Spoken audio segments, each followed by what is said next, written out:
How to track sales performance in Pipedrive in just 3 minutes. Today I'm going to show you in this full dashboard setup how to monitor deals, measure team performance, and understand your sales progress inside Pipedrive without needing advanced reporting skills.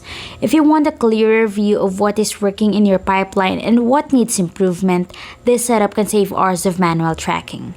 First, log into your Pipedrive account and open the Insights section from the main menu. This is where Pipedrive stores reports, dashboards, and performance tracking tools. Once inside, you can either use an existing dashboard or create a new one for customized sales tracking. Next, create a report focused on deal performance. Pipedrive allows you to track important numbers like won deals, lost deals, revenue, conversion rates, and pipeline progress. Choose the data you want to measure, then apply filters such as specific date ranges, team members, or deal stages to make the report more accurate. After selecting the data, choose how you want the information displayed. Pipedrive can show results through charts, graphs, or tables depending on what is easier for you to read.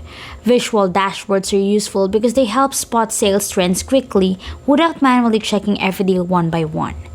Another helpful feature is tracking deal movement across the pipeline. This allows you to see where deals slow down, which stages performs best, and how long sales usually take to close. If one stage constantly causes delays, that can help identify workflow problems earlier. You can also monitor individual sales performance by filtering reports for specific team members. This makes it easier to compare activity, track completed deals, and understand which strategies produce stronger results over time.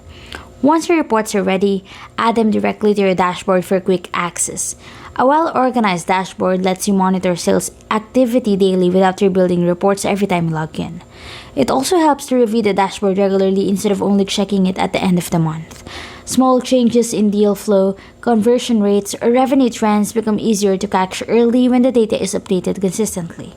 So if you want to track sales performance in Pipedrive, open the Insights section, create reports based on deal performance, customize the filters and visuals, and organize everything into one dashboard. Within a few minutes, you can turn your sales data into a clearer system that is much easier to monitor and improve.